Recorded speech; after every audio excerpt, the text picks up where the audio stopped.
मेरा मानना है कि 20वीं सदी में किसी भी व्यक्ति को अगर ध्यान की ऊंचाइयों पर जाना है तो सक्रिय ध्यान से ही शुरू करना पड़ेगा, क्योंकि जो हजारों तरह की दमित वासनाएं भीतर पड़ी उनको सक्रिय ध्यान उलीच के बाहर कर देता है। सक्रिय ध्यान मेरा है, विपश्यना बुद्ध का है। ये दो ध्यान मैंने उनसे कहे थे, क्योंकि ये दोनों ध्यान एक दूसरे को संतुलित कर देते। सक्रिय ध्यान अकेला हो तो उलीचने के तो काम में आ जाएगा, लेकिन फिर भरोगे कैसे? कचरे को तो अलग करना है, जरूर अलग करना है, लेकिन हीरे जवाहरात, कंकड़ पत्थर अलग करने हैं, लेकिन कंकड़ पत्थर अलग करने से हीरे जवाहरात नहीं आ जाएंगे। सक्रिय ध्यान आधा हिस्सा है, प्राथमिक है, एकदम अनिवार्य है। लेकिन जब सक्रिय ध्यान पूरा हो जाए तब विपश्यना के बीज बोने। विपश्यना का अर्थ है निरीक्षण। विपश्यना शब्द का अर्थ होता है देखना, पश्यना, पश्य। हिंदी में भी हमारे पास शब्द दरस, परस, देखना। बुद्ध ने कहा सिर्फ अपने विचारों को देखते रहो, देखते देखते ही वे शांत हो जाते।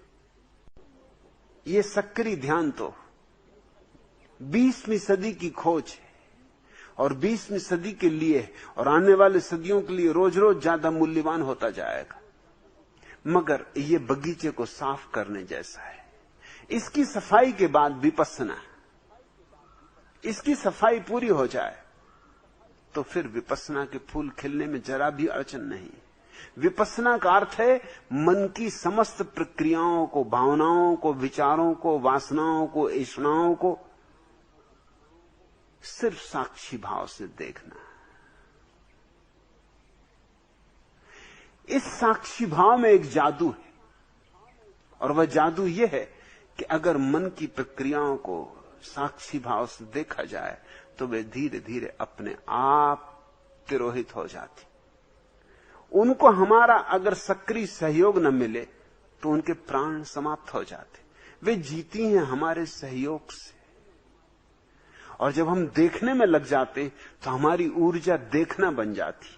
हमारी ऊर्जा फिर विचारना नहीं बनती, तो विचार के प्राण निकलने लगते।